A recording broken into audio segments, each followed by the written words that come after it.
Hello, I'm Sean Cheek and welcome to my piano sight reading boot camp. These are the 8 fundamental principles that I will be referring to throughout my piano method.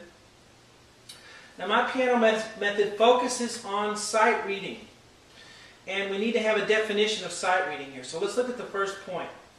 Sight reading is the speed at which one perceives and executes music notation. Now notice it's the speed at which you do that. Perceiving involves seeing the musical page, processing the information, understanding it, and the executing involves transferring that to the keyboard and actually carrying it out. So there's the perceiving and the executing, and we're going to be working on the speed at which you do that. Now, some people can perceive, some people can execute. But how many people are really fast at that? That's what we're going to be working on, making you fast at sight reading. Increasing that speed at which you can see what's going on the page and then actually carrying it out. That brings us to our second point.